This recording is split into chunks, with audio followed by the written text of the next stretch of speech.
करौंदा के बोली हरे दिल में छुरी चला। मोरे कारी करौंदा के बोली हरे दिल में छुरी चला। सोवन देव रतिया मोला हंसी बोली गोठिया। सोवन देव रतिया मोला हंसी बोली गोठिया।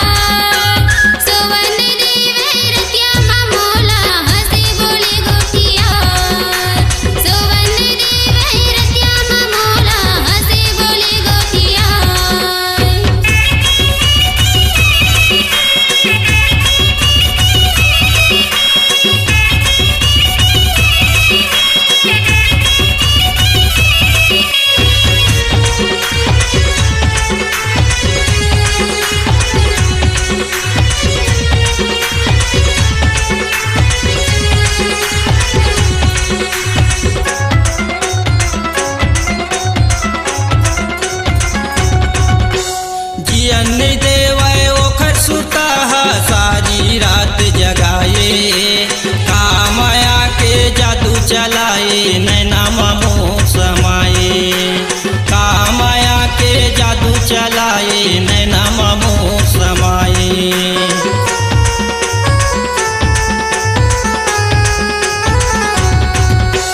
जियन देवाय ओखर सुता सारी रात जगाए कामया के जादू चलाए नैना मोह समाए।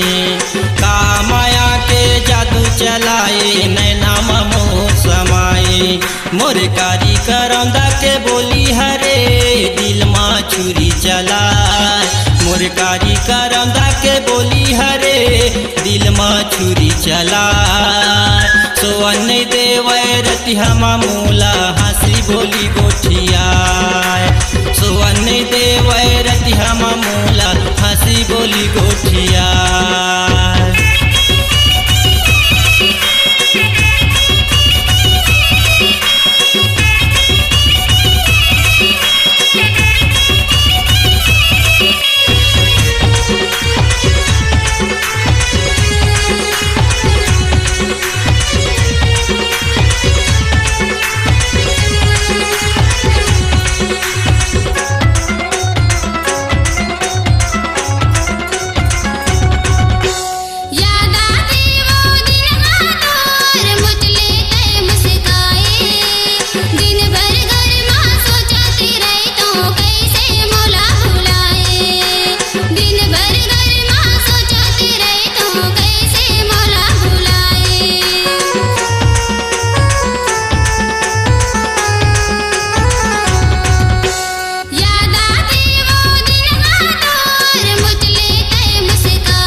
के बोली हरे दिल माँ छुरी चलाए।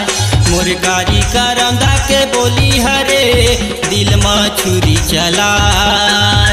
सोवन देवै रतिया मूला हंसी बोली गोठियाए। सोवन देवै रतिया मूला हंसी बोली गोठियाए।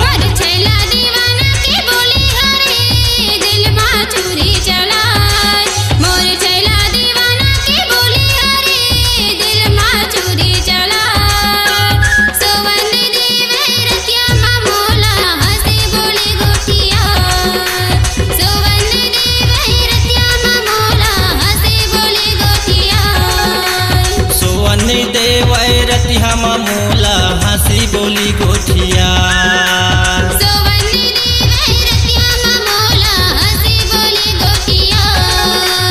सुवन्नी देवै रतिया मूला हंसी बोली गोठिया। अपनी आवाज को दीजिए एक नया मुकाम। डिजिटल रिकॉर्डिंग की दुनिया का जाना पहचाना नाम स्वरांजलि, जहां गूंजती हैं ध्वनियां अपनी माटी की सौंधी सुगंध के साथ। छत्तीसगढ़ी संगीत के विविध रंग जो पहुंचाते हैं पूरे प्रदेश में डिजिटल रिकॉर्डिंग के संग। स्वरांजलि स्टूडियो, नेमीचंद गली नंबर 2, गंजपारा, रायपुर।